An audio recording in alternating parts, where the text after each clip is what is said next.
Good morning friends. ಇಂಗ್ಲಿಷ್ನಲ್ಲಿ ಇರುವ ಸಮಾನ ಅರ್ಥಗಳಿರುವ ಕನ್ನಡದ ಶಬ್ದಗಳನ್ನ ತಿಳ್ಕೊಳ್ಳೋಣ. ಕ್ಷಮಿಸಿ, ನಿನ್ನೆ ನನಗೆ ನಂಬರ್ ಮಿಸ್ ಆಗಿತ್ತು. ಇವತ್ತು ಒಂದಿದೆ, ಸಿಕ್ಕಿದೆ.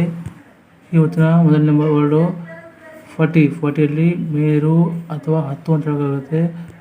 ಇಂಗ್ಲೀಷಲ್ಲಿ ಹೇಳ್ಬೇಕಾದ್ರೆ ಅಸೆಂಡ್ ಅನ್ಬೋದು, ಅಥವಾ ರೈಸ್ ಅನ್ಬೋದು, ಅಥವಾ ಕ್ಲೈಮ್ ಅನ್ಬೋದು, ಅಥವಾ ಸೋಲ್ ಅನ್ನೋಕ್ಕಾಗುತ್ತೆ.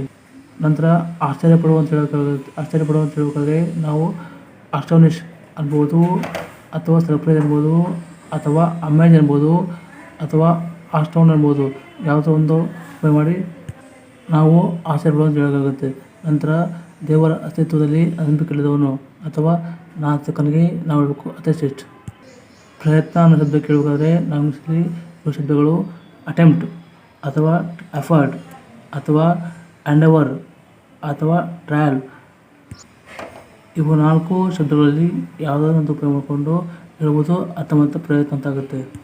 ನಂತರ ಆಕರ್ಷಿಸು ಅನ್ನೋದಕ್ಕೆ ಇಂಗ್ಲೀಷಲ್ಲಿ ನಮಗೆ ಇರೋ ಶಬ್ದಗಳು 2: ಅಟ್ರಾಕ್ಟು ಅಥವಾ ಫ್ಯಾಸಿನೇಟ್. ಅಟ್ರಾಕ್ಟ್ ಅನ್ಬೋದು ಅಥವಾ ಫ್ಯಾಸಿನೇಟ್ ಅನ್ಬೋದು. ಮುಂದಿನ ಶಬ್ದ ಜಾಗೃತ ಅಥವಾ ಎಚ್ಚರವಾಗಿರುವ ಅಂತ ಹೇಳ್ಬೇಕಾದ್ರೆ ನಾವು ಹೇಳಬೇಕು ಅವೇಕ್, ಅಥವಾ ಅಲರ್ಟ್, ಅಥವಾ ವಿಜಿಲೆಂಟ್ ಅನ್ನಬೇಕಾಗುತ್ತೆ. ನಂತರ ಒಂದು ಶಬ್ದ ದಿವಾಳಿ ಅನ್ನೋದಕ್ಕೆ ಇಂಗ್ಲೀಷಲ್ಲಿ ನಾವು ಹೇಳಬೇಕು ಬ್ಯಾಂಕ್ರಪ್ಟ್ ಅಥವಾ ಇನ್ಸಾಲ್ವೆಂಟು. ಅಂದರೆ ಅರ್ಥ 2ರಲ್ಲಿ ಒಂದು ಉಪಯೋಗ ಮಾಡಬೇಕು, ಅರ್ಥ ಮಾತ್ರ ದಿವಾಳಿ ಅಂತ ಆಗುತ್ತೆ.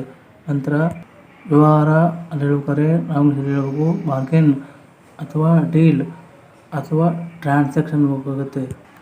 ನಂತರ ತಳಹದಿ ಅಂತ ಹೇಳ್ಬೇಕಾದ್ರೆ ನಾವು ಇಂಗ್ಲೀಷಲ್ಲಿ ಬೇಸ್ ಅಥವಾ ಫೌಂಡೇಶನ್. 2ರಲ್ಲಿ ಒಂದು ಉಪಯೋಗ ಮಾಡಿ ಅರ್ಥ ಮಾತ್ರ ಒಂದೇ ಇರುತ್ತೆ. ಮುಂದಿನ ಶಬ್ದ ಆಧಾರ್. ಆಧಾರ್ ಅಂದರೆ ಇಂಗ್ಲೀಷಲ್ಲಿ ಹೇಳ್ಬೇಕು ಬೇಸಿಸ್, ಅಥವಾ ಗ್ರೌಂಡ್ ವರ್ಕ್, ಅಥವಾ ಫೌಂಡೇಶನ್ ಅನ್ನಬೇಕು. 3ರಲ್ಲಿ ಯಾವುದೋ ಒಂದು ಉಪಯೋಗ ಮಾಡಿಕೊಂಡು ವಾಕ್ಯಗಳನ್ನ ರಚನೆ ಮಾಡಲಿಕ್ಕೆ ಆಗುತ್ತೆ ಅಂತ ಹೇಳ್ತಾ ಇವತ್ತಿಗೆ ಇಷ್ಟು ಸಾಕು. ಮತ್ತು ಸಾಯಂಕಾಲ ಸಿಗೋಣ. ಆದರೂ ಕೂಡ ಸಮಾನಾರ್ಥಕ ಶಬ್ದಗಳನ್ನು ತಿಳ್ಕೊಳ್ಳೋಣ. ಅಂದರೆ ಸಿನಾನಿಮ್ಸ್ ಬಗ್ಗೆ ತಿಳ್ಕೊಳ್ಳೋಣ ಮತ್ತು ಕಲಿಯೋಣ. ನೋಡ್ತಾ ಇರೋರು ಪೂರ್ತಿಯಾಗಿ ನೋಡಿ ತಿಳ್ಕೊಳ್ಳಿ. ಬುದ್ಧಿವಂತರಾಗಿ ಕೊನೆಗೆ ನಮ್ಮ ಚಾನಲ್ಗೆ ಸಬ್ಸ್ಕ್ರೈಬ್ ಮಾಡೋ ಸಹಾಯ ಮಾಡಿ, ಲೈಕ್ ಮಾಡಿ ಮತ್ತು ಫ್ರೆಂಡ್ಸ್ಗೆ ಶೇರ್ ಮಾಡಿ, ಮೇಲೆ ಆಶೀರ್ವಾಡಿ. Thank you much.